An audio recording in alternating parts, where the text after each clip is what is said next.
Largas horas de esfuerzo dedicó un residente de Florida para entrenar a su mascota, pero no con vista a una competencia, sino para enseñarla a pescar langostas.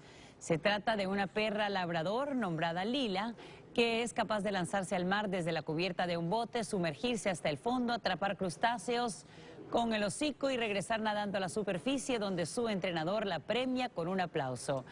Este video de Lila buceando en el océano para conseguir la comida de su dueño acumula más de 100,000 reproducciones en las redes sociales. Y lo hace excelente.